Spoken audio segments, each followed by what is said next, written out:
Greetings, family. This is Iyapo. So, I am going to broadcast live from Facebook too, and I am kind of slacking, but I am going to do that right now. So, for those of you who are joining, I am getting ready to do my live on the wonderful reading of the Great Cosmic Mother, Rediscovering the Religion of the Earth.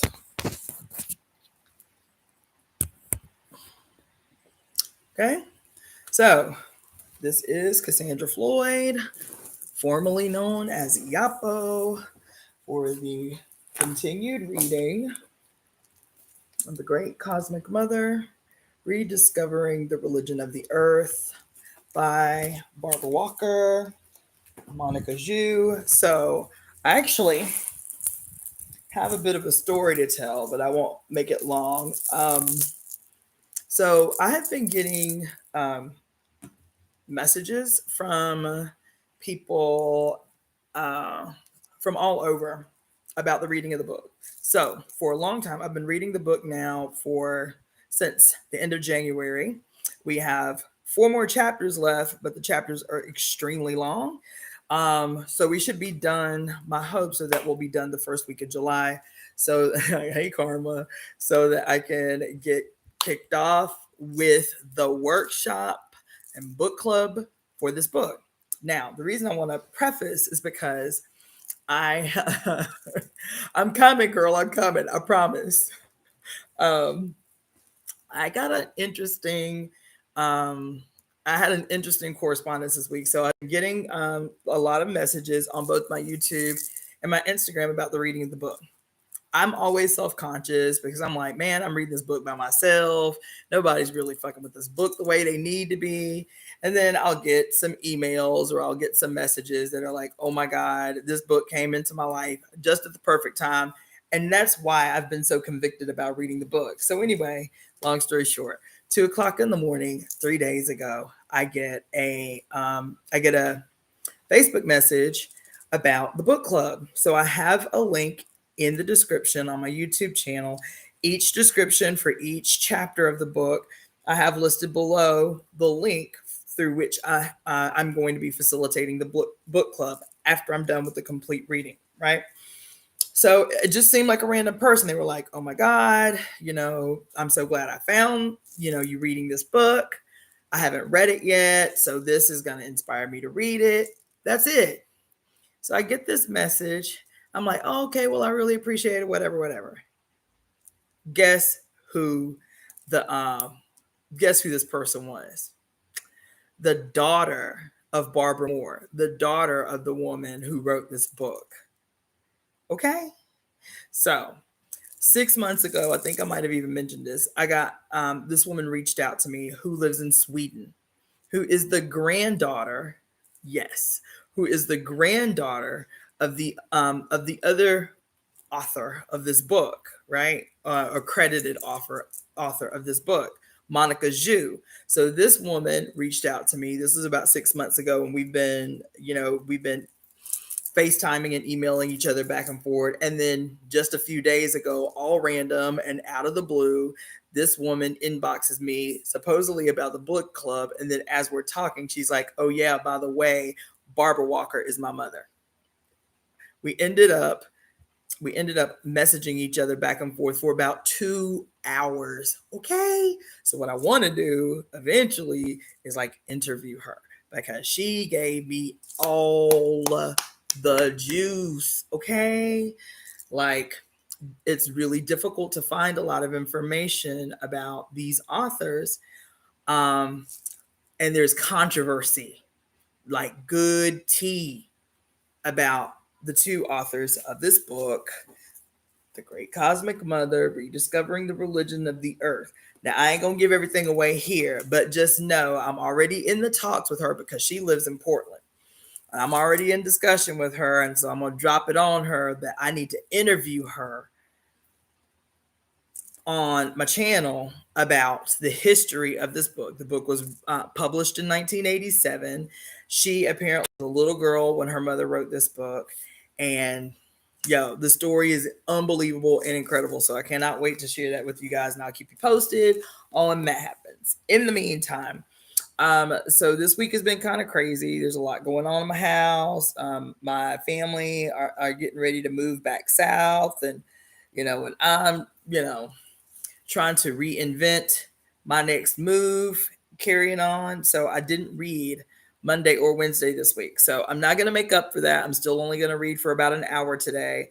But hopefully next week I'll be back on schedule, because I really do want to finish this book by the first week of July. So right now we're on chapter 47. We're finishing chapter 47 today, which is called The American Split. We're about halfway through the chapter.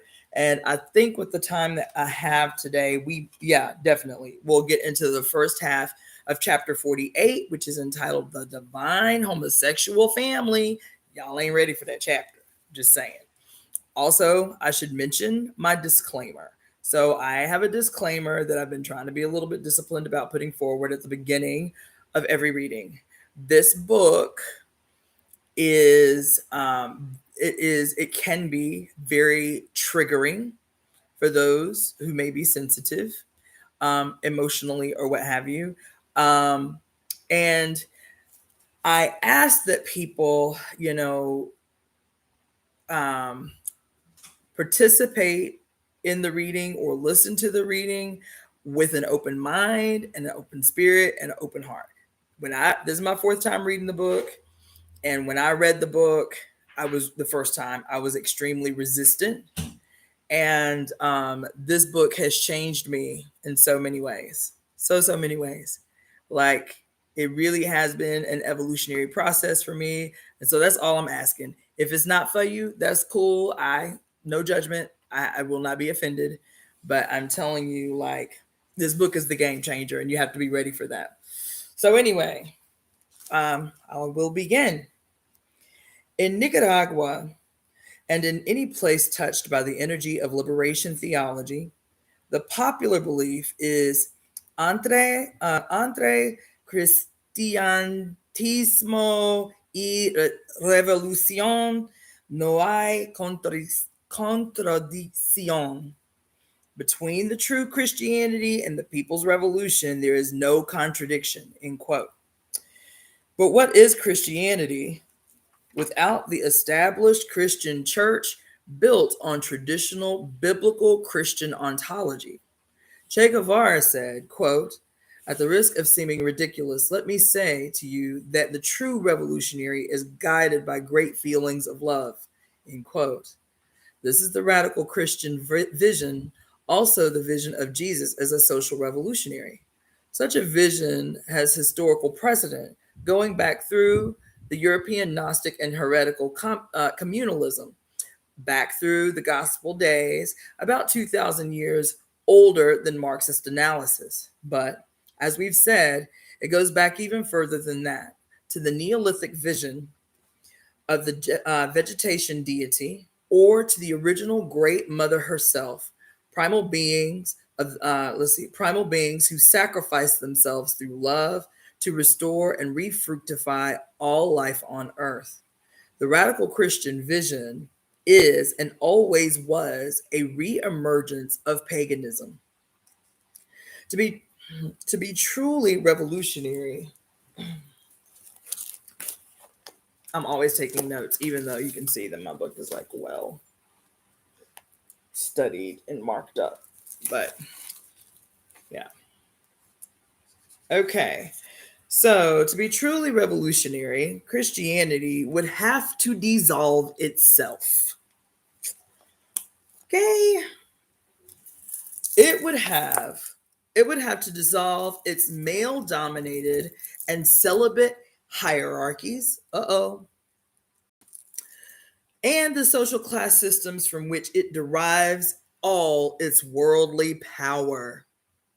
It would have to renounce and dissolve totally the world hatred and flesh hatred, the ontological misogyny, which has so long provided it with fanatic energy. It would have to renounce the Old Testament, most of the New Testament, and all of Revelations. Oh my God.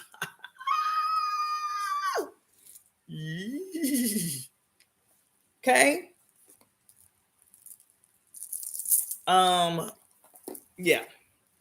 And all Revelations, which dooms us to a grotesque apocalypse. How it would have to throw out Genesis to return us radically to an image of God based on the pre-biblical universal perception of a great mother, a bisexual being, both female and male, in spirit and function, who wants us to enjoy ecstasy and to eat of the fruit of immortality. It must totally renounce and dissolve spiritual chauvinism, spiritual hypocrisy, spiritual paranoia, and spiritual tyranny, and all world systems built in the secular image of these spiritual distortions. It would have to wholly renounce and dissolve all perceptions, systems, and functions deriving from the false historical idea that some people have a divine mandate to co-opt, convert, genocidally destroy, or otherwise imperialize others. It would have to crucify itself in its own terms as expiation for all this guilt. But as we said, if the Christian church ever changed itself this radically, it would become pagan again. To realize its most radical vision, Christianity can only reinvent paganism. So why not just simply be there? In North America, the rationalism of the founding fathers, the deistic rationalism of the Enlightenment, which wrote the US Constitution and the Bill of Rights, has given us a large measure of spiritual freedom and of freedom to experiment, of freedom from cradle to grave conditioning and control by the dogmas of any particular church in collusion with the state. We all owe more to this rational freedom than we realize because it has worked. We take it for granted. We have no concept of what it is like to grow up under the conditions of state enforced religious tyranny. At the same time, this very rationalism has pervaded the American atmosphere with non ecstasy. Oh my God. Yo. Listen, she said the rationalism saved us from the tyranny the Europeans suffered from in Europe and ran to escape to save themselves. But this rationalism has given way to a life without ecstasy. Okay? Ooh, listen. A freedom from cradle to grave conditioning and controlled by the dogmas of any particular church in collusion with the state. We all owe more to this rational freedom than we realize because it has worked. We take it for granted. We have no concept of what it is like to grow up under the conditions of state enforced religious tyranny. At the same time, this very rationalism has pervaded the American atmosphere with non ecstasy. For generations, many people have felt they stood in a very dry, pragmatic wasteland, secular America, with no genuine tradition of spiritual celebration, of communal epiphany. Americans long for this more than they know. The ersatz results of orgies of patriotism and game fever at parades and in football stadiums, but never quite the real thing, at least not as a communal experience. Y'all ain't hearing. Y'all are not hearing. Woo. Listen.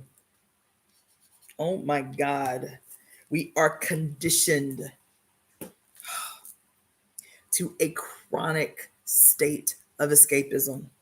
This is what she's talking about right now. You understand? Let me fix myself. A chronic state of escapism. Football games and parades, trying to experience what our spirits are longing for. and never quite making it there. Let me fix myself. I'm all over the place. Sorry about that. Yo, anyway. So, in Latin America, the Catholic Church, which is chronologically and psychologically much closer to the pagan than is anything Protestant, has allowed celebrations and customs of indigenous Indian people to remain alive, interwoven in a festive ribbon with Catholic holidays, saints' days, frequent loud celebrations of cycles and epiphanies. Latin America has this, which North America longs for in the secret places of what's left of its soul. But Latin America also bears the terrible burden of political and military dictatorships. Military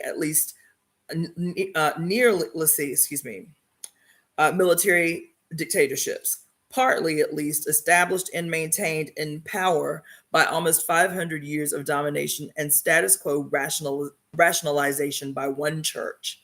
The death squads, the armies of terror and torture now running rampant through so many of this hemisphere's nations are in fact the leftover machinery of the Inquisition, baby.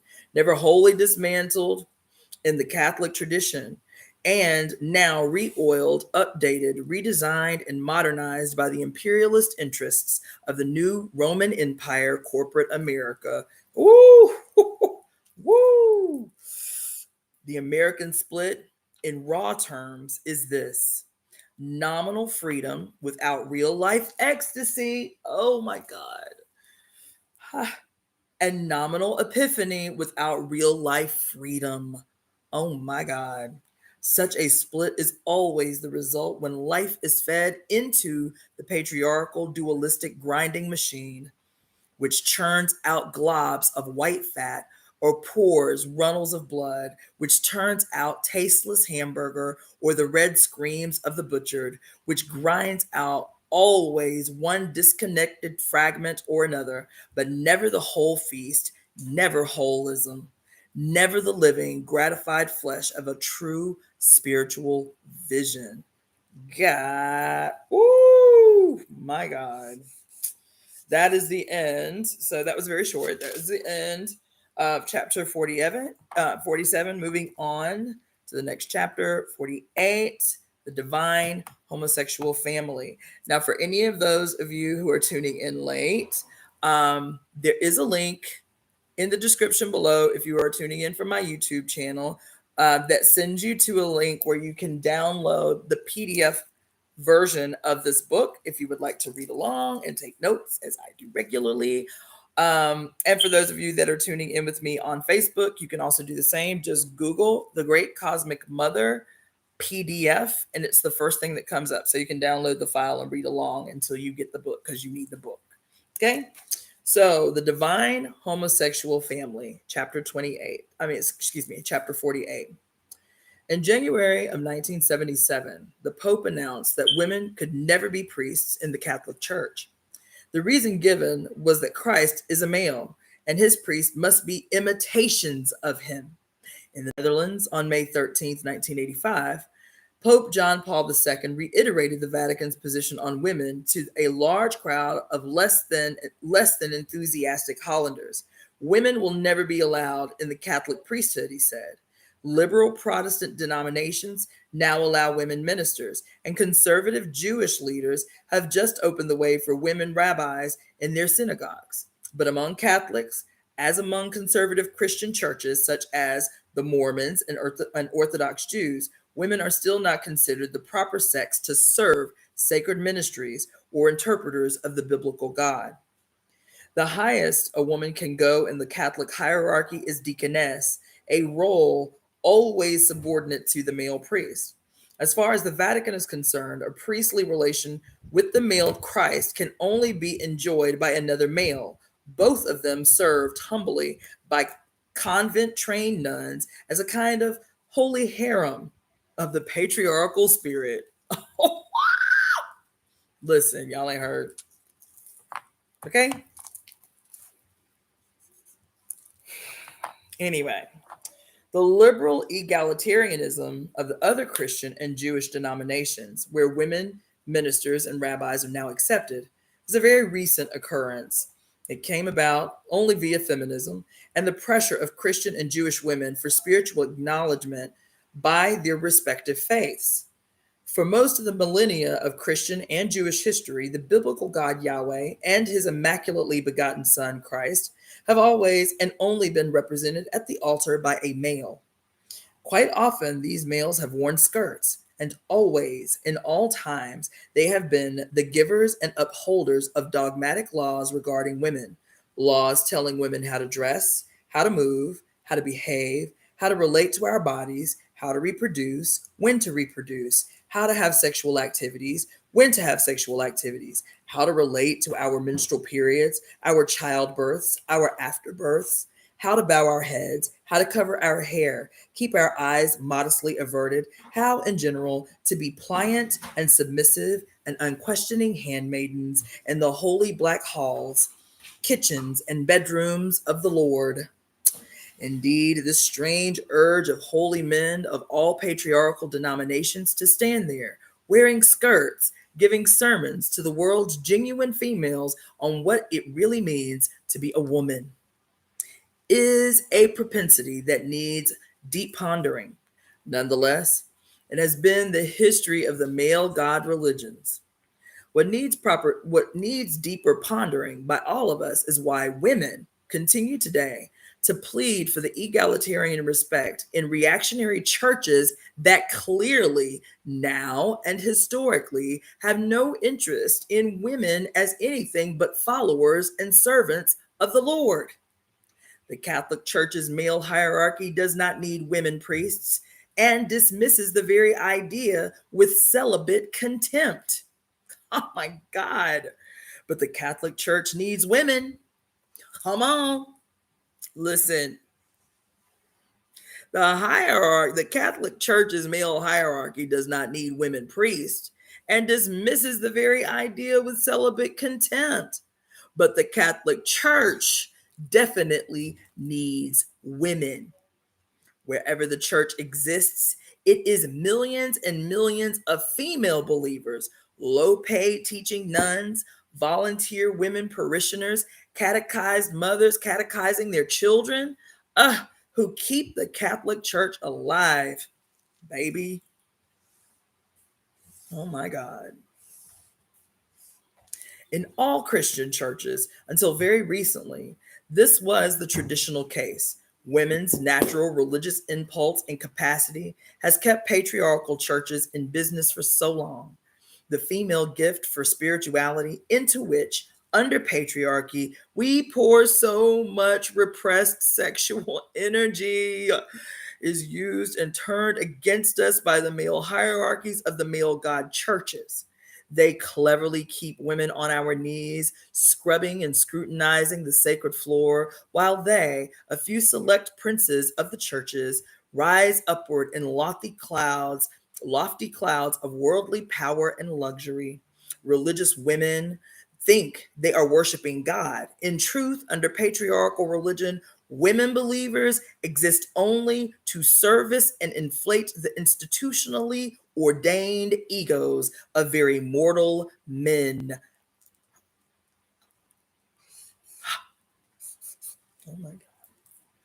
On October 7th, 1984, 24 American nuns were listed as signers of a public statement printed in the New York Times.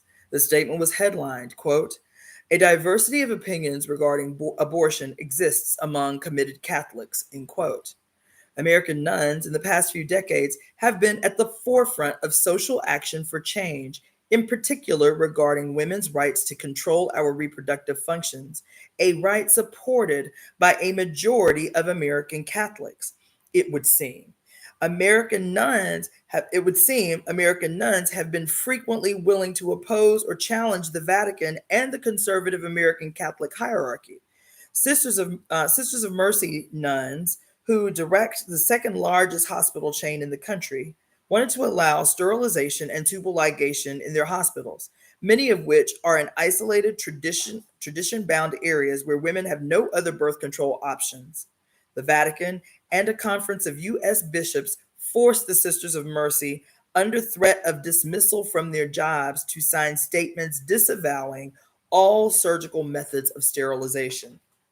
The Catholic hierarchy, like all consciously patriarchal power institutions, very much needs to maintain control over female reproduction. They won't allow sterilization or birth control. They definitely oppose abortion. A large number of American and European Catholic lay people disagree with the Vatican on all these issues. On all of these issues. And the American nuns have been heroically responsive to what they perceive as a desperate and legitimate need on the part of women to control the number of children we have. So, the American nuns signed the New York Times paid statement, which at its most radical simply pointed out that even the many Catholic theologians acknowledge that abortion can be a moral choice in specific circumstances. The statement was signed by many prominent Catholics, including 2 priests, in addition to 24 nuns. How did the Vatican respond? It threatened to expel the nuns from their religious communities if they refused to recant. What this dismissal means to these women, most of whom are over 40 and gave their lives to the church, is a loss of a home, a loss of a community, a loss of a livelihood, and a loss of pensions. The nuns were not even informed of this threat. The nuns were not even informed of this threat of severe punishment in advance.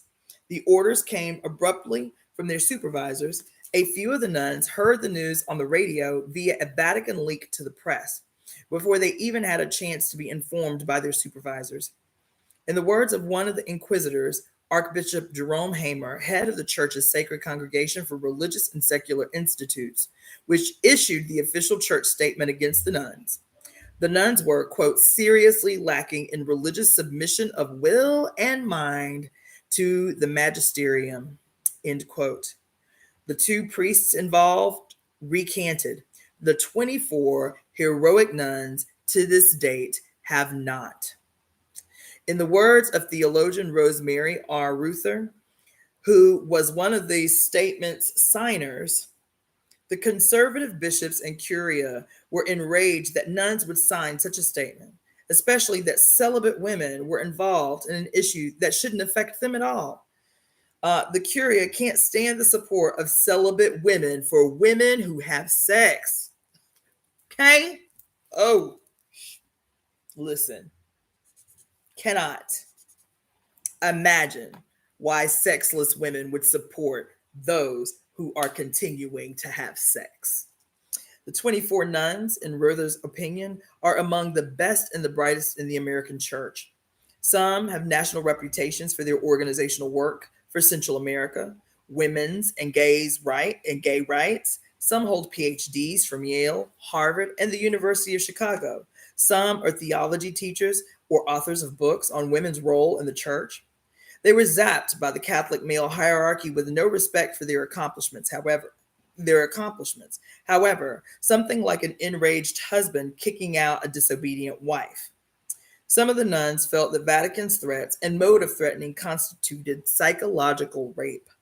Under Vatican II, there was great liberalization, not only in the relation between the church and the poor and in the area of social reform, but also in the customs and rules of the religious life within the church. Nuns and many priests, quote, came out socially, involving themselves passionately in radical issues, i.e. the anti-war movement, anti-nukes, Central America, women's rights. Nuns left their imprisoning habits and became strong crusaders for social justice. Under Pope John Paul II, the church hierarchy has been attempting to break and reverse this liberalizing direction, and in particular to get the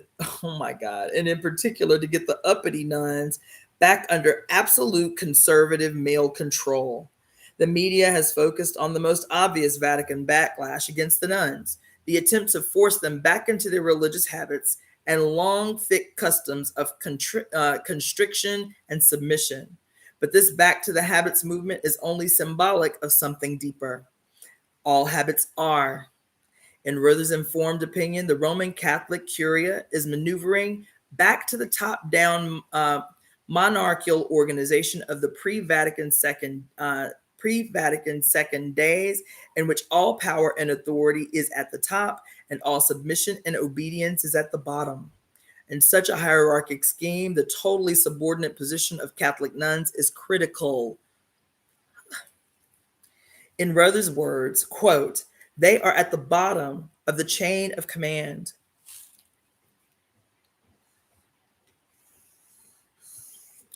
They are at the bottom of the chain of command, but have the essential role of passing on commands to the laity as mothers to children. Quote, as mothers to children.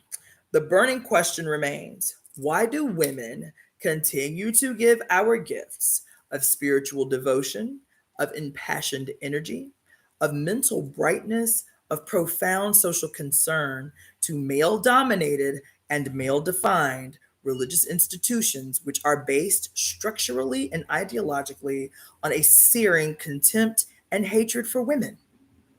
Why do women continue to give our physical endurance and our biological endowment to patriarchal churches which exist ontologically and practically by attempting to dominate and control human female reproduction like a bunch of cattle breeders controlling the fertility of their cattle? What would happen today if all the millions of religiously active women on earth just walked out of their patriarchal churches and just left them there flat? Better and braver and wiser to take our female blood energy and brain power and build our own church within it, making our own making sacred our own experience of oneness within the mother, between each other and within ourselves. After 2 or 3 millennia of serving a male godhead and male priesthoods in devotion and submission, could women ever take ourselves seriously enough to serve the sacredness of ourselves, of each other, of the earth, and its holy wild creatures? Oh my God, y'all ain't heard the word God through this shit today. Okay? Oh my God. This was the word for today right here. Just so y'all know, this was the lesson. This last paragraph that I just read was the coup d'etat for the day. No study has been made of the effect of a male godhead on the intimate beliefs and experiences of women. Traditionally, nuns were seen as virginal brides of Christ, serving a purely disembodied sex role in the Catholic Church. The nuns also functioned as glorified housewives, polishing the church silver, embroidering altar cloths and vestments, always the humble handmaidens, and under the ultimate authority of father confessors and male priests, serving a male god and his son, a son who said to his mother, quote, "Woman, what do I have to do with thee?" End quote. In earlier centuries, where all the options for women were terrible, it was often a liberation for a creative, independent woman to enter the cloister instead of being forced into what usually amounted to brutal marriage and eternal childbearing. Many of the great women artists and poets of the Middle Ages and Renaissance were nuns, living in all women environments, with freedom and time to think, read, write, and create. In the early Celtic Church of Ireland, especially, many of the nunneries were communities of Druid priestesses in drag, still mixing magic spells and their pagan worship of the goddess bride with their daily Christian duties.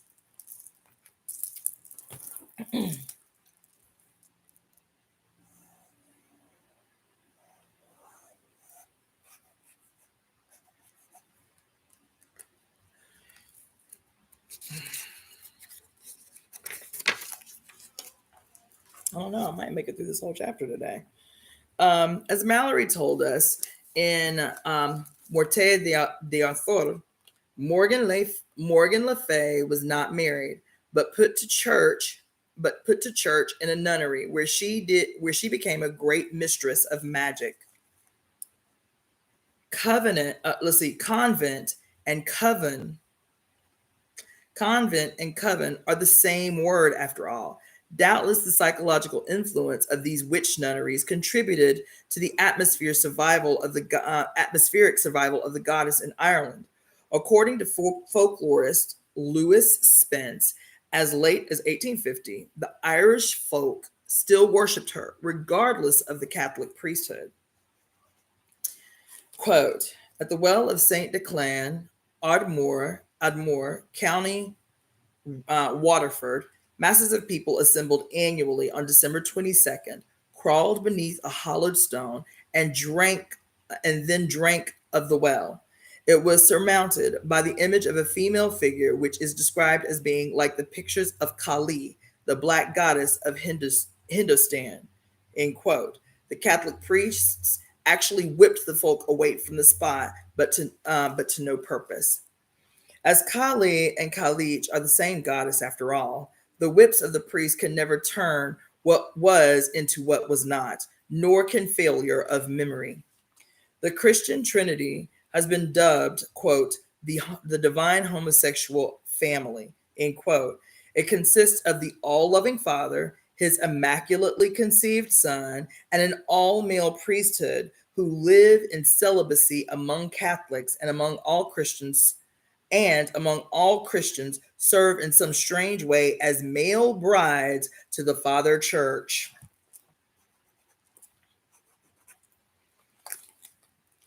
When Christians want to blame their religion for corruption and error, they usually refer to it as the Mother Church, making sure the Father and his Son are kept free from all of her blame, free from all blame for her material failures. Most modern Christians do not know, however, that well into the Middle Ages, the Holy Ghost of the Trinity was seen as female by the people, another relic of goddess worship. A crime against the Holy Ghost is in Christian doctrine the only unforgivable sin. This continues the matriarchal tradition that matricide is the crime without forgiveness. Mary, the only female now left on this divine scene, has nothing of the primal creatrix about her. She is a mere, lowly, mortal woman, quote, lifted up by Yahweh's divinely disembodied attention, impregnated by it, in fact, without ever seeing or touching the man. The product, without touching the man, to produce a son for the Heavenly Father. Supposedly, Mary is impregnated by the Holy Spirit. This is interesting if we interpret this fertilizing ghost as the remnants of the Great Mother. Like, the impregnation of Mary echoes all the classic patriarchal myths of mortal women being impregnated. Let's see.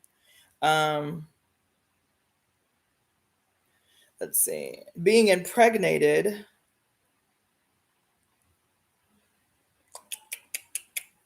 Oh, excuse me. The impregnation of Mary echoes all the classic patriarchal myths of mortal women being implanted by more or less force with the seed of the sun god. In all other myths, however, there is a fleshly contact between God and the mortal, and something that could be called sex or rape. In the New Testament tale, there is no sex whatsoever. And it is to a divine absence that Mary acquiesces with vapid humility, an absence that uses her without even having to touch her.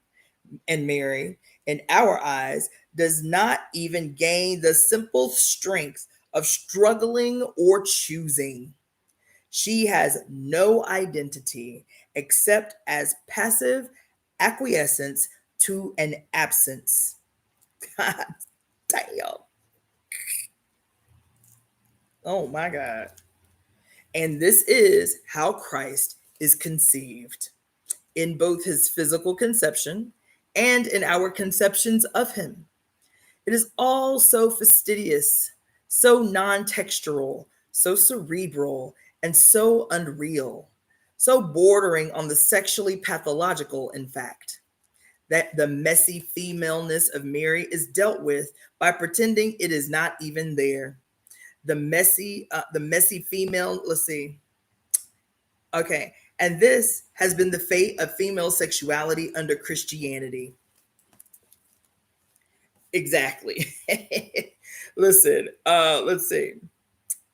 I'll read that whole sentence again. The messy femaleness is dealt with by pretending it is not even there. And this has been the fate of female sexuality under Christianity. It simply is not there. It is a story of disembodied alienation and non identity that stretches from the Virgin Mary of the New Testament to the modern story of O, in which a woman supposedly achieves complete sexual gratification by giving over her body wholly to male control, while she remains anonymous, without identity or passionate being, just being there. Just not there. Excuse me, just not there. O is the 20th century incarnation of Mary. Oh shit.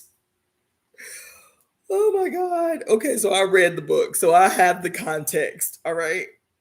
The story of O, by the way, you should read so you understand the context. Okay. The story of or O, and the story of O is a 20th century incarnation of Mary in both an essentially anti-sexual cultural mind deals with female sexuality by using it without encountering it. For this was how Jesus Christ was conceived. And thus it becomes a major, though distorted, mode of eroticism in Christian culture. Oh. The faceless O undergoes daily sexual self sacrifice and mutilation on the altar of a phallic God, just as the archetype Mary undergoes lifelong sacrifice of active self, mutilation of her conscious identity on the altar of Yahweh and Christ. For both women, the whole purpose of existence is self obliteration through, self obliteration through the body via the perpetual machine of sex, or the perpetual machine of maternity. Mary and O are bookends in closing the history of women's lives under patriarchal religion, baby. In their stories, they act out an alienation that is personal, social, mythic, cosmic, and total. Mary forgoes sexual consciousness, sexual pleasure, physical prowess, economic and intellectual power, cosmic risk, the ontological and evolutionary adventure of creating one's own identity. She gives up her whole range of natural and magic potential in order to become a good mother for her divine son. Oh. Oh my God. Oh, shit. This is the beginning and the end of her meaning as a human being. Just as O's whole meaning is a kind of sensual blob, a mass of flesh that exists to have things done to it. The biblical definition of a good woman is one who sacrifices herself completely to the needs and demands of others, particularly male others, while asking nothing for herself. This good woman is essentially the same, whether she dwells with faceless humility in the house of the Lord or with anonymous masochism in private rooms of the sadist. Woo, shit. Oh my God. Listen. Damn. Under patriarchal religion, maleness is made, maleness is made under patriarchal religion, invented, mass produced, while femaleness is undone, unmade, de evolved, extincted. God damn it, y'all are not listening to me right now. Yo, y'all ain't ready. Y'all are not ready for what's to come, child. I'm trying to tell you. This is the easy part right here. Is listening to me read to you what is to be done. Oh my God. Oh my God. Under patriarchal religion, maleness is made, invented, mass produced, while femaleness, y'all are not hearing this. This book was written in 87, by the way. This ain't no shit that was just scripted in the past decade. Okay? While femaleness is undone, unmade, de-evolved, extincted. For over 2,000 years, Western biblicized women have been undergoing conditioning out of our natural powers and wisdoms. We grow up learning to disregard the effects of our own rhythms, which are cyclic like the moons, the tides, and the seasons. We learn the habits of ignoring them, denying them, trying to forget and overcome them as we live under the rule of the man within and without, who conceives of time as something that can be ordered and processed in mental, mechanical categories, regardless of the body's or the earth's phases. In this sense, all Western culture is built on ideal male homosexuality, the classic patriarchal institutions of the military, the hierarchic centralized governments, the academic, medical, and legal profession, all as well as the priesthoods of the various biblically derived denominations, all being built around the male body in its relation to other males, and very explicitly to the exclusion of women's bodies, cycles, needs, and capacities. Woo! When James Watt became head of the U.S. Department of the Interior under Ronald Reagan's first administration, the department's stationery showed a few buffaloes standing on the left side of the paper, gazing eastward.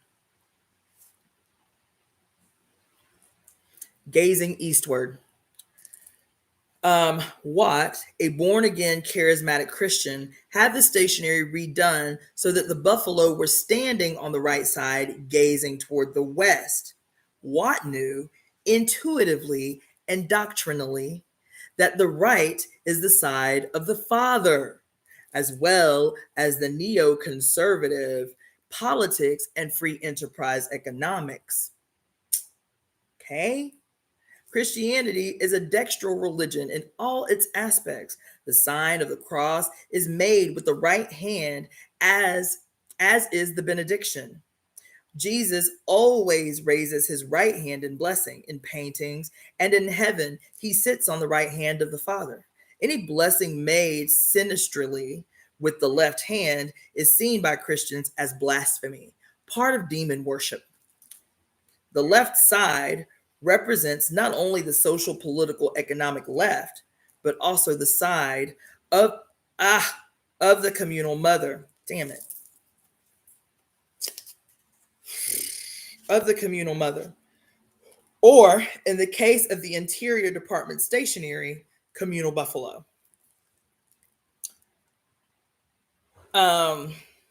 Watt was speaking from the same right-wing perspective when he condemned Native American tribal life as socialistic, i.e., it is a communally oriented life, reverent of the earth, and is thus seen by Watt as left-wing. American Indians walk and dream on the side of the mother. In the iconography of Christian patriotism, all true Americans must be right-handed, right-wing, father-dominated, and physically male. Anything vaguely communal, leftish, and mother dominated is viewed as sinister by the patriots. The female body, in other words, is politically subversive or has a lurkingly treasonous potential. Oh my God, y'all are not here. Listen, the female body, in other words, is politically subversive or has a lurkingly treasonous potential. All patriarchy is structured always in militant reaction to this potential. Come on, God. In ancient matriarchal society, man stood always in the relation of son to the mother.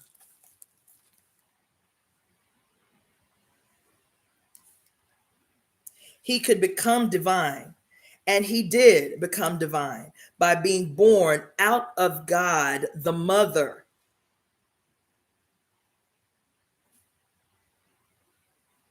By undergoing the lunar process, the twin world of the moon god, experiencing both waxing and waning, cosmic dissolution, as well as cosmic union. In this way, his individual ego would transcend arrogance and exploitativeness and become truly wise. All the ancient male heroes, even such a one as Gilgamesh of Sumer and Babylon, who defies the great goddess Inanna Ishtar and is cursed by her, receive their wonderful beauty, strength, and creative destructive restlessness from their mothers, forms of the goddess. Their mortality comes from their human fathers. Oh my God. Oh my God. Yo. Listen.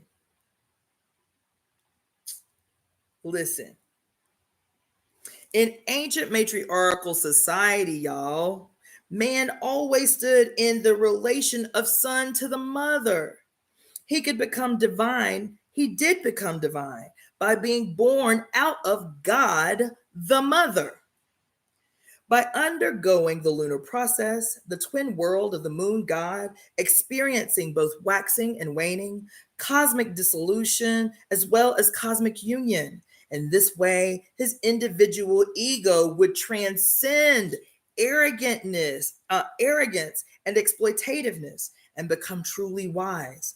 All the ancient male heroes, even such a one as Gilgamesh of Sumer and Babylon, who defies the great goddess Inanna Ishtar and is cursed by her, they still receive their wonderful beauty, strength, and creative destructive restlessness from their mothers, forms of the goddess. Their mortality comes from their human fathers, but it has no connotation of fleshly sin, guilt, or punishment. It is simply death in the great round of life. Gilgamesh, like his Babylonian counterpart Marduk, the son of the sun, was given the task of overcoming and slaying the great mother in her form as the cosmic dragon. But Gilgamesh is just at the beginning of patriarchy. Unlike the one-dimensional superheroes of later times, he still retains some of the sensitivity, wisdom, bisexual wholeness of the ancient matriarchy. He feels and acknowledges fear and doubt. He repeats over and over that he must not bring harm or sorrow to his mother. He is depicted as often cowardly. He loves another man, and he fails in his struggle to become immortal. Gilgamesh is told, starkly and truly, that everything born must die. Otherwise, there can be no magic life or new beginnings. Man cannot conquer immortality by tricks, gimmicks, aggressive game plans, or armed warfare. He can only realize immortality by becoming whole. Woo! In the Gilgamesh epic of 4,000 years ago, the goddess of birth, death, and rebirth had not yet been subdued.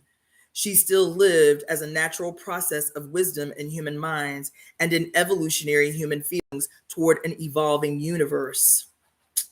The heroes of our present age, though, are something else.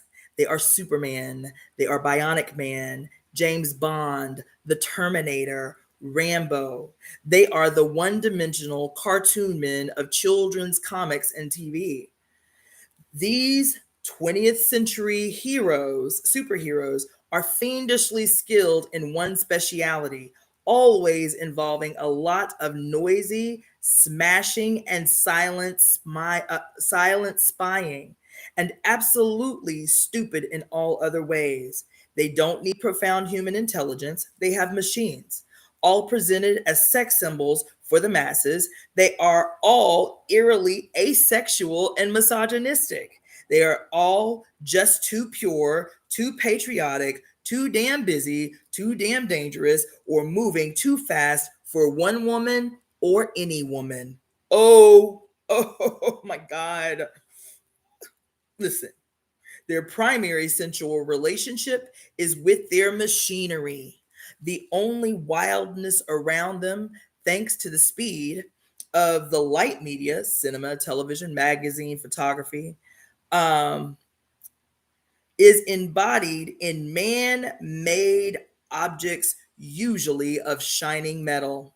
The magic swift gun, the magic swift car, the numinous technologies of spying, capture, and death. These are alive and wild. Everything else surrounding our heroes is dead meat. Clothed in steel, never born of a mother, the cartoon heroes are true products of huge meta policies, skyscraping fallacies, and calculator minds that click and tick like bombs. There is not a tree or an ecstasy or a moon in sight. Some variation of Bionic Man is the ultimate 20th century vision, owing his life not to nature, but to man-made parts, which are far superior to the original body he got from his mother. And he can be reborn with a screwdriver. Oh my God, y'all ain't hearing? This humanoid superhero is as much a product of pure male ideal homosexuality as is his prototype Christ. Oh my God. Woo! Listen, when the words drop like bombs, baby, listen. Oh my God.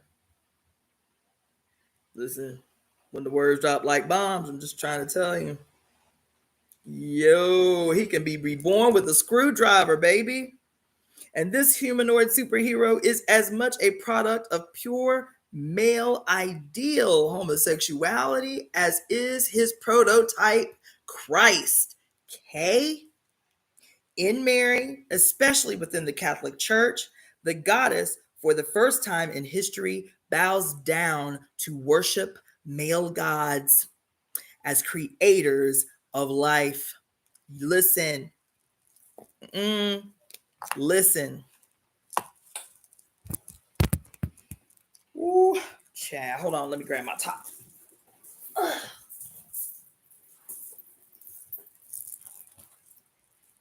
In Mary,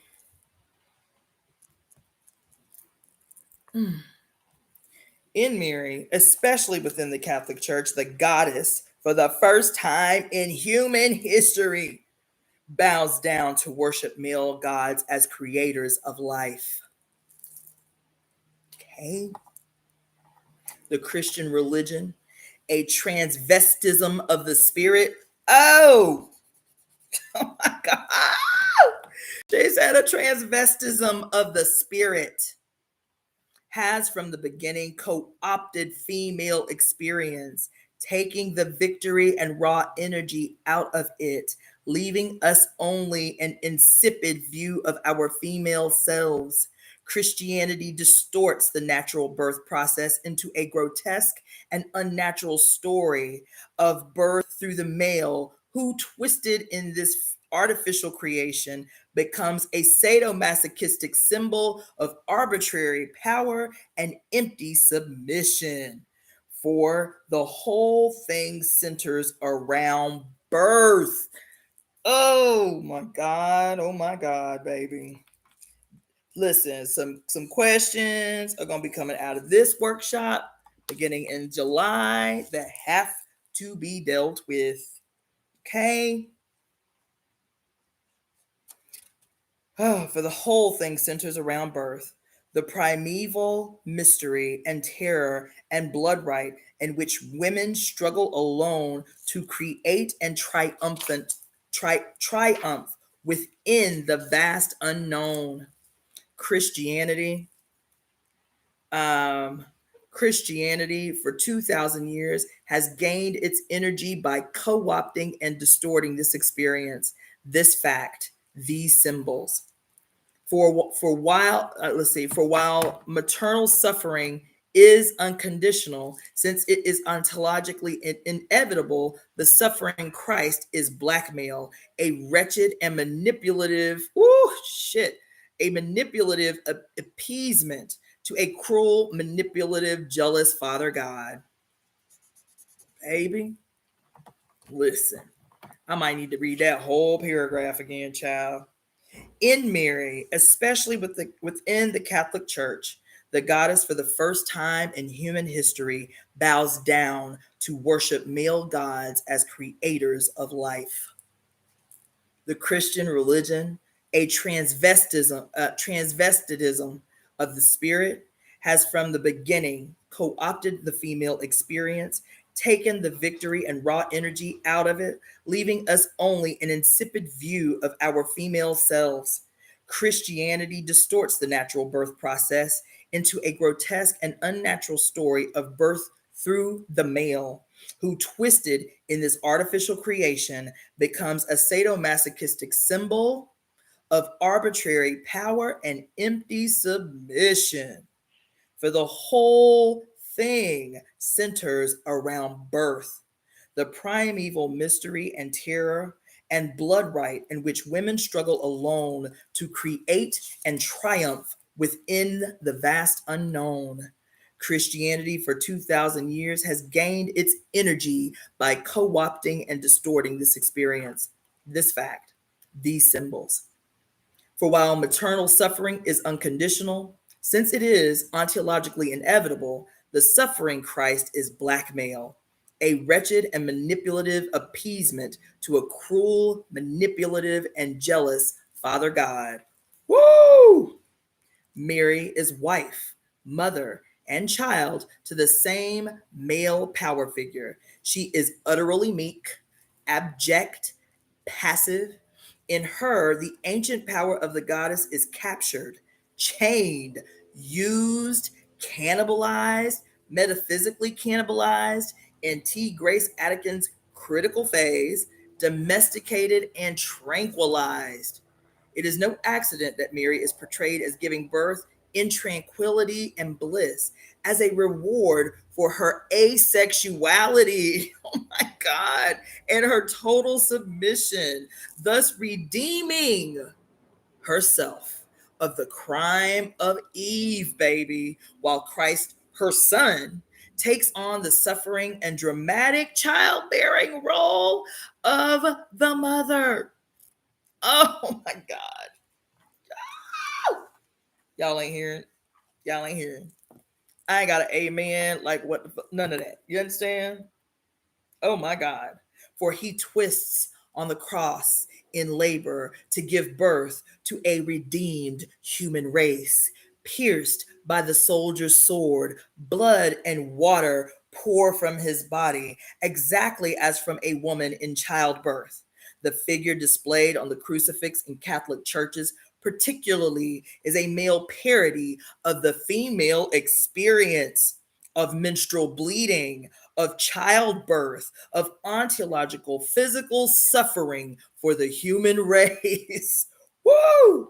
But while Christ co-opts this female experience into his own power and glory, women who really do these things have been forced to hide the signs of our bleeding, our child bled crucifixions as unclean processes, as badges of corruption, inferiority, and shame, baby.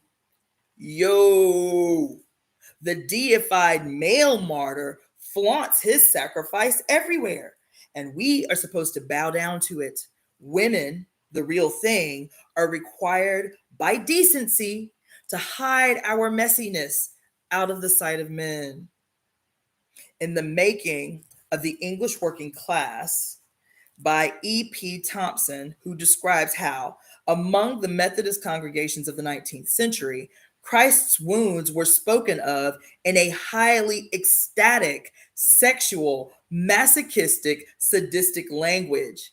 His bleeding body was unconsciously identified, Thomas thinks, with the female body role under patriarchy, long suffering, sacrificial, the erotic passive object of male frustrations and brutality. God damn it. In The Labyrinth of Solitude, Octavio Paz explores modern sadism and torture as extreme macho attempts to get, quote, revenge against feminine hermeticism, end quote. Aggressive, passive, female otherness. A desperate attempt to obtain a response from a body we feel is insensible. Oh my God, oh my God, oh my God, oh my God. Listen.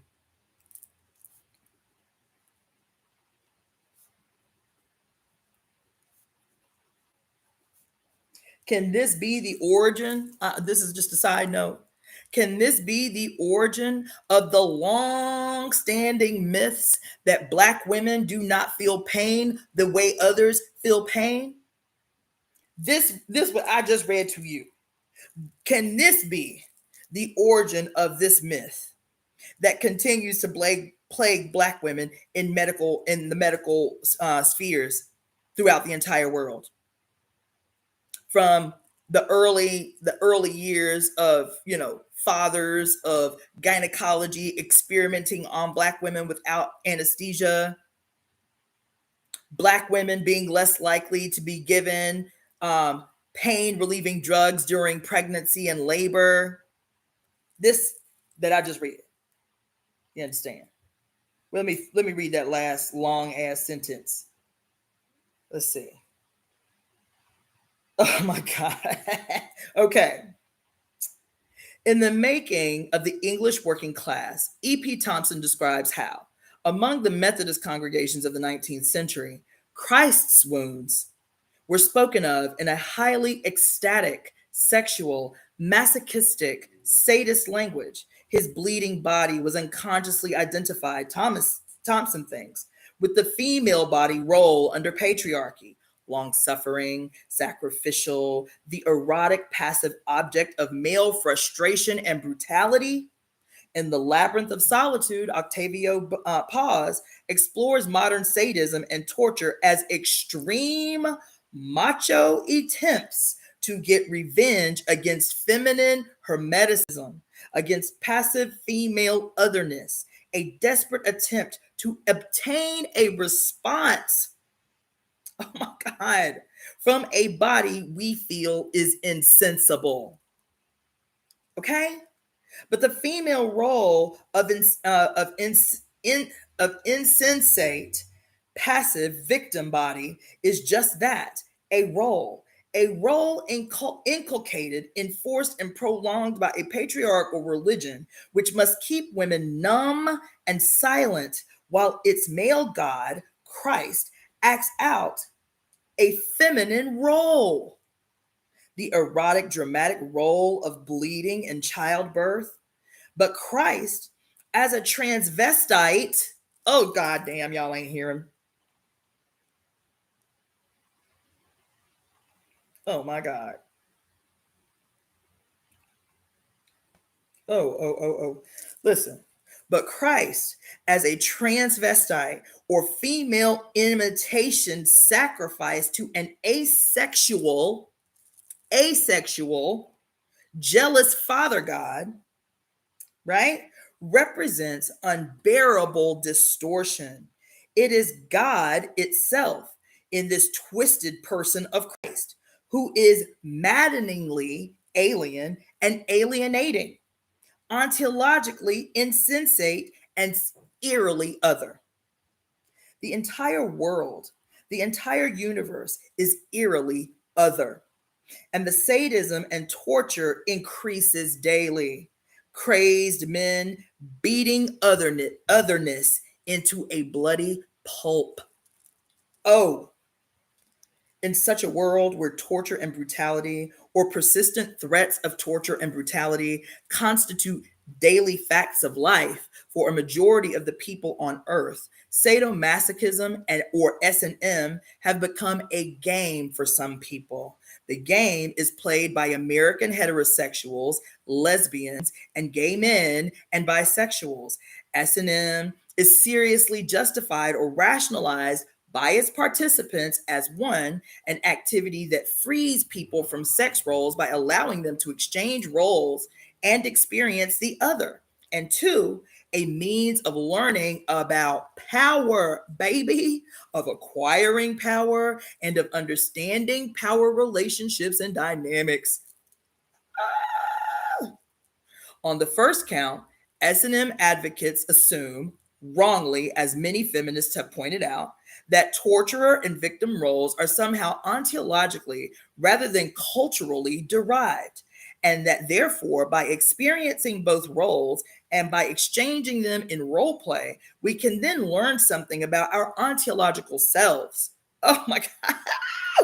Our ontological selves, including our sexual selves as female and male. In fact, torturer and victim roles do not represent, respectively, the ontological male or the ontological female. Playing out and exchanging these roles teaches us nothing about who we are. Rather, it teaches us only about the roles a culture has imposed on us for several thousand years as psychological, political means of confusing, co-opting, and repressing our true ontological energy. Come on, y'all ain't hearing the word. This is preaching that is happening right now. Okay? Surely the major political travesty of S&M activity and its rationalizations lies in its second claim, that it seriously pretends to be telling us something about power relationships. Surely the whole monstrous point about power relationships is their involuntary nature. The torture victim does not volunteer for some torture experience, nor does the torturer agree to stop the procedure upon request. Come on, y'all. The power is defined and determined solely by the fact that it can be inflicted by the will of one against the will of another. Come on.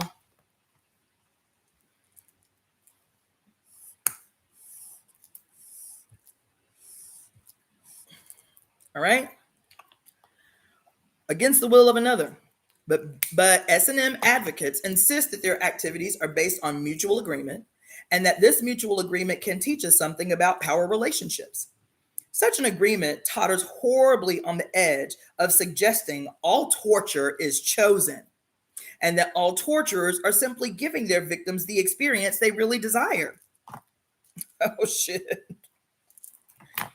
The obscenity of S&M in a political context is that the game players can get up and walk away from the game of pain, while real victims of real torture, i.e., of real power relationships, cannot get up and walk away.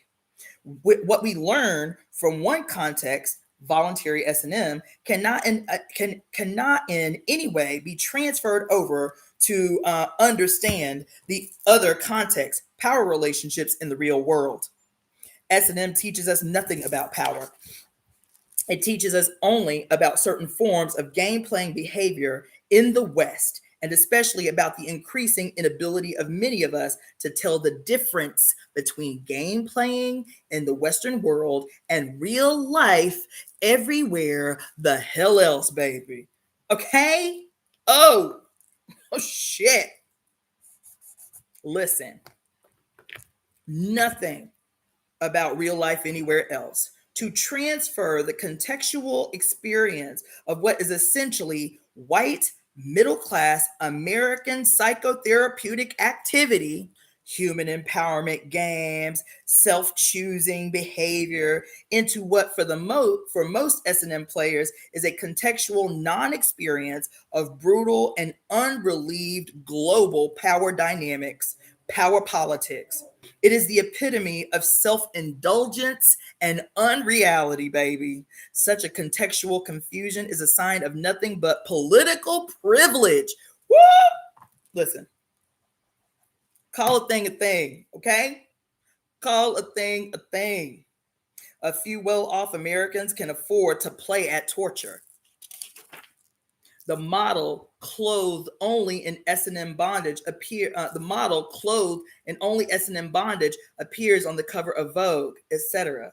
It comes and goes as a trendy thing, something like wearing camouflage bikinis and fashion bandoids, something like playing at war when one has never known war.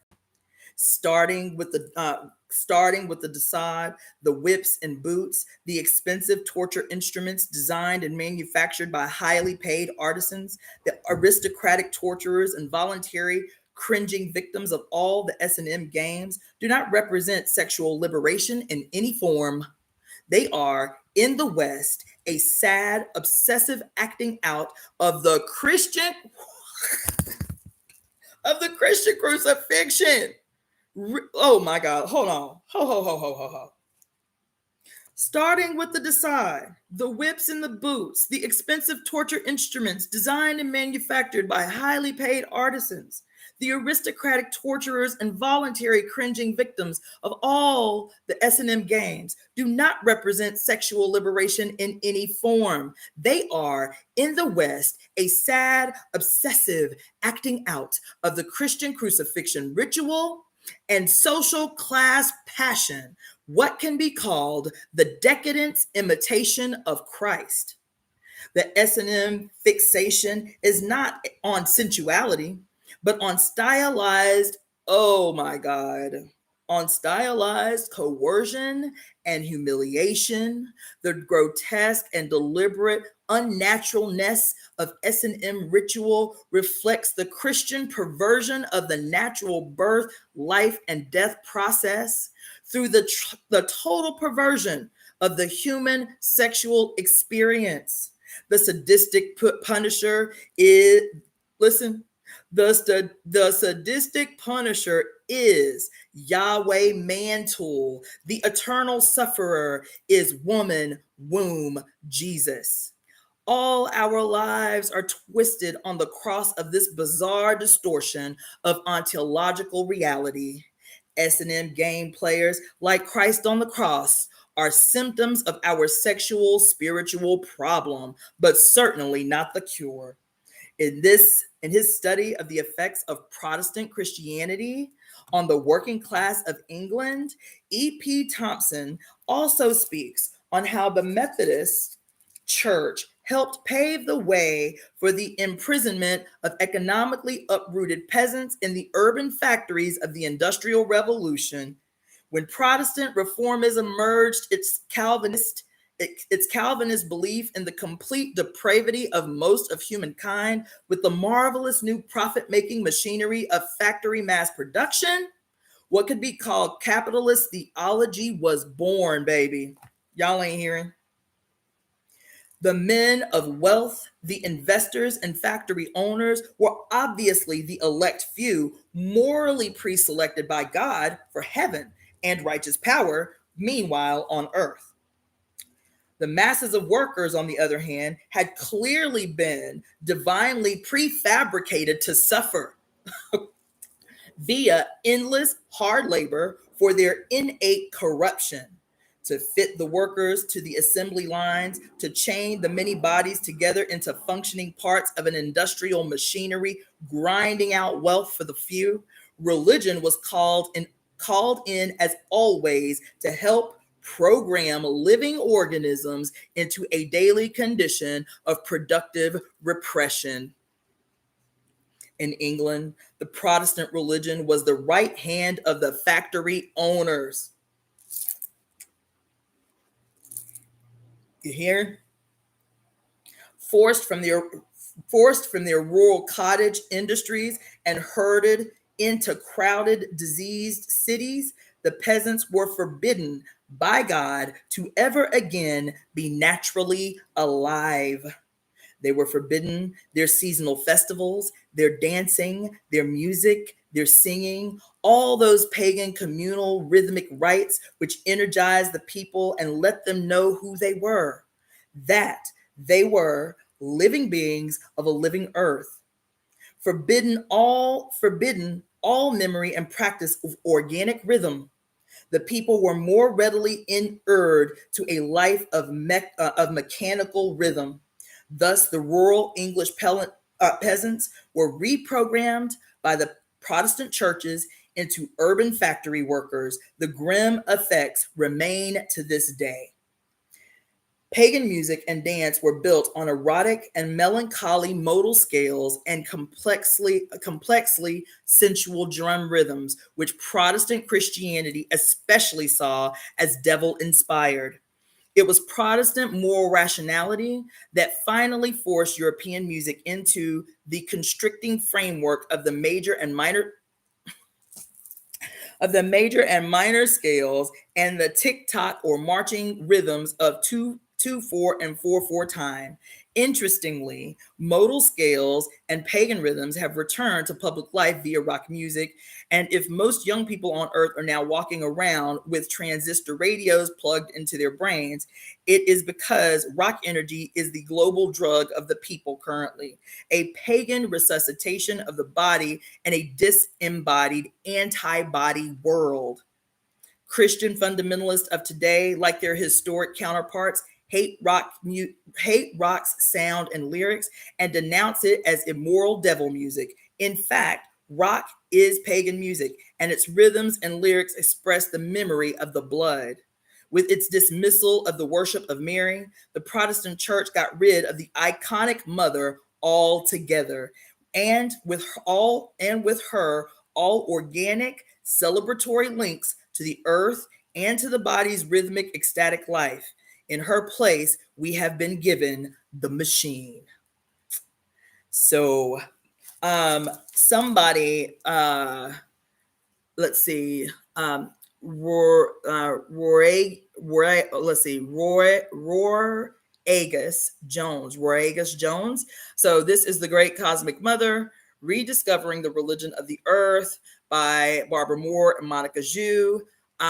We are just finishing chapter 48. So what I'm going to do, this is chapter 48 that I've just completed. If you go into my YouTube channel, so for those that are watching via Facebook, my YouTube channel, just like my name, has changed everywhere along all my social media. So you can look for Cassandra-Floyd. That is my YouTube channel. For those that are tuning in from YouTube, all you have to do is go through my list of videos. You would have to click live or like all videos because I've been reading this book live, even though it gets archived, because I am going to skip over reading chapter 49. I just did it about a month ago. I skipped ahead to read chapter 49, but in lieu of the whole quote leak of the decision to possibly overturn Roe versus Wade. And that chapter, though it's not solely about abortion, a good portion of it is covered. And so chapter 49, you can go back to. I just read it about a month ago. And so the next chapter, when I come back on Monday at 2:30 p.m. Pacific Standard Time, the next chapter that we will be reading is chapter 50, which is entitled Beyond the Male God and His Machine. But I'm telling you, before I come, and that's in 3 parts, by the way. The machine was a long chapter, so it is broken down into 3 parts when you go into my YouTube, part 1, part 2, and part 3. And so I would say while you're washing dishes, while you're driving on a long trip, or you're stuck in traffic, listen to the machine. It is a game-changing chapter among many in this book.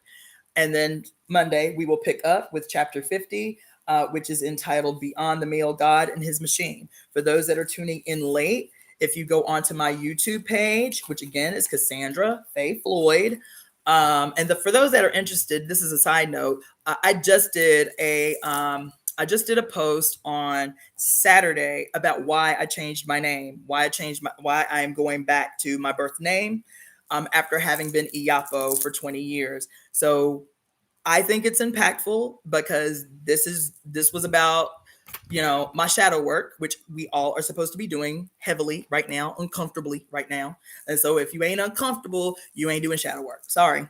And so this was a part of that.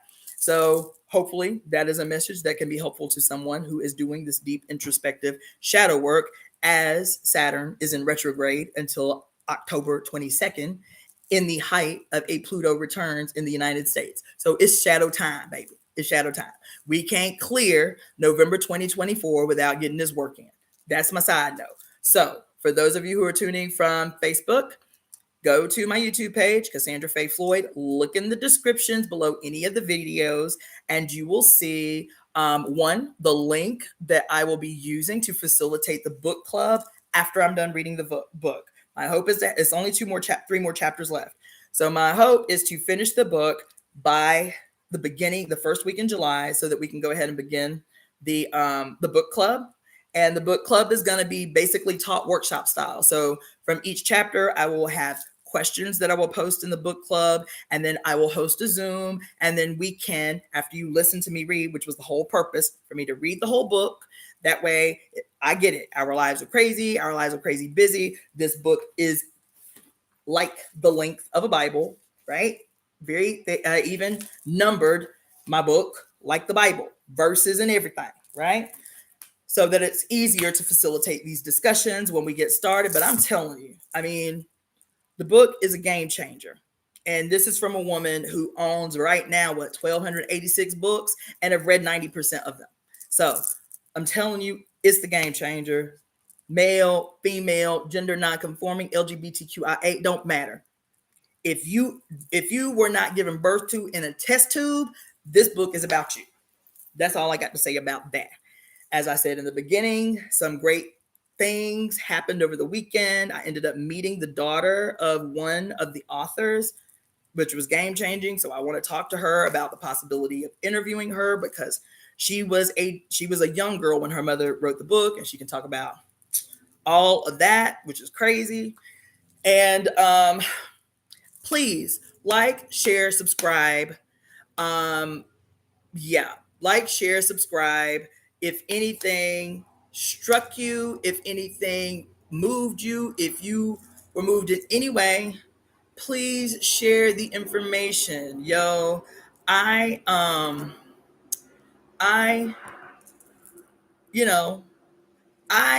am doing this in the midst of my life, right? Being a full-time grandmother, with my daughter and my grandkids and my life and my job and all of that stuff. But I take this time 3 days a week to go through this book, to study this book, to be able to share with you, right? What I know, not believe, not have faith in, but I know is going to have an enormous impact on anybody that reads or participates or hears the content of this book. Okay, so with that being said, that's your homework assignment, is to share this video with 5 people, and then go into my messages on the video, or go into my messages on YouTube or on Facebook or Instagram and say, I forwarded your video to 5 people. Do that for me. That's your homework. Okay. I am so grateful that you all took the time today to walk with me on these 2 chapters. The Machine, you have to listen to it. It's a game changer. The book was written in 1987, just FYI. And so there is so much there that reads like the book was written, within the last decade, and it was written almost 50 years ago. Like the writing on the wall. It was just really profound. This is my 4th time reading the book, so I'm not joking, okay? And I'm fed every time I read the book. So that being said, this is Cassandra-Floyd. I thank God, known as Jacqueline Jeanette Futch, for saying yes to my life when she could have said no. And this, my friends, is the origin of all power. It is the beginning of the manifestation of any power on earth, is our mother's ability to say yes to our existence, to say yes to our lives so that we can fulfill our personal destiny. So thank you so much.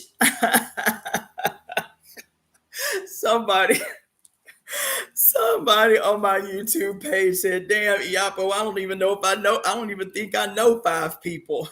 Oh, shit. Well, if you don't know 5 people, I guess you got a righteous excuse. But everybody else, please forward any of my videos, clips of my videos to 5 people. If you don't know 5 people, then 3. I accept it. If you don't know 3 people, 1 will do. Thank you so much. This is always fun for me.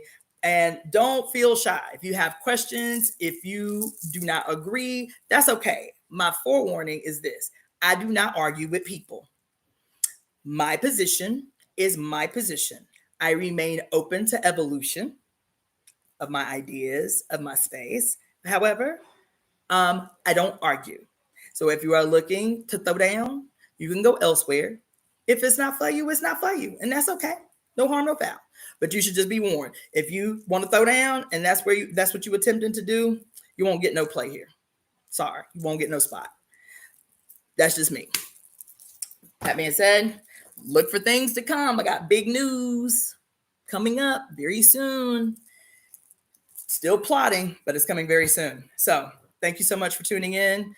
Please hit me up. Please let me know what you think. I know I stop a lot and I take notes and stuff. If that's annoying, you can let me know that you can let me know. I get excited, you know what I'm saying?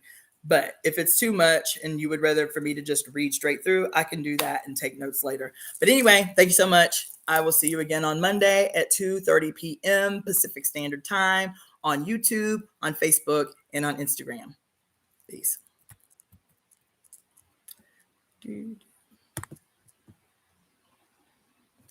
All right.